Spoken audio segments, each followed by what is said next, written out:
Lake গার্ডেন্সে আহত যুবতীকে দেখতে গেলেন রাজ্য মহিলা কমিশনের প্রতিনিধিরা। রাজ্য মহিলা কমিশনের প্রতিনিধিরা লেক গার্ডেন্সের গুলিবিদ্ধ যুবতীকে দেখতে এলেন। কে এটা?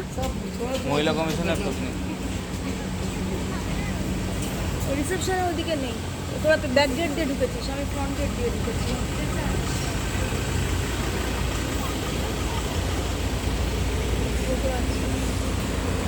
আমি এমার্জেন্সির সামনে আছি, ক্যাফেটেরিয়া এমার্জেন্সি।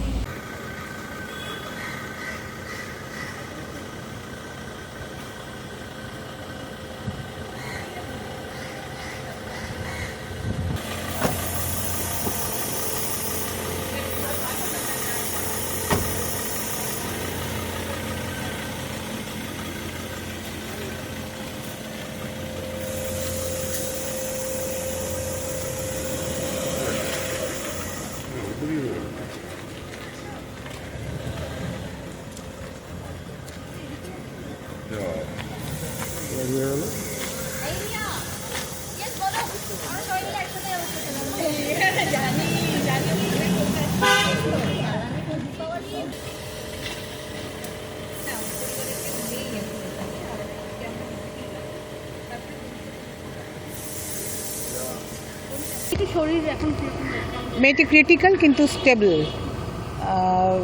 মানে এমন জায়গায় গুলিটা গেছে, কিডনির পেছন দিকে লেগেছে, কিডনিকে টাচ করেনি।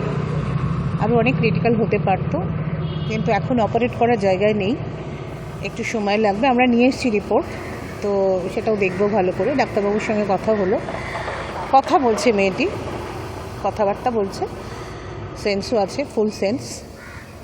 ওরাল এখনো হচ্ছে না খাবার। এই ট্রমাটাইজড বুঝলাম না আমি। বুলেটটা কি বেরিয়েছে?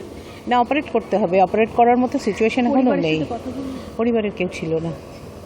কোনো কথা হয়েছে কেন এই সিচুয়েশন? না, এই অবস্থায় তো এটা ওকে জিজ্ঞেস করা যায় না, এখন তো অতটা কথা বলার অবস্থায় নেই ও। কেন সিচুয়েশন হলো তো আমরা জানতেই পারছি। ডক্টর বললেন যে ক্রিটিক্যাল কিন্তু স্টেবল, এটা অপারেট করার মতো জায়গায়। পরিবারের সঙ্গে যোগাযোগ করবেন?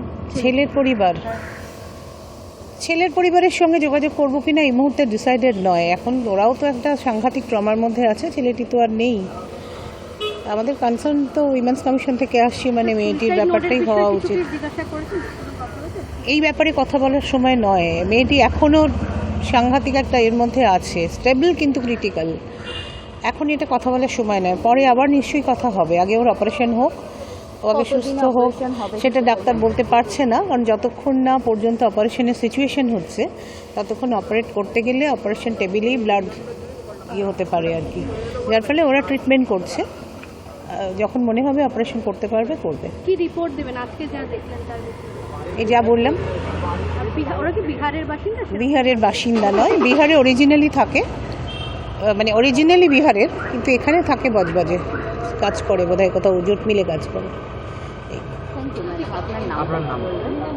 Leena Gangopadhyay, chairperson women's commission.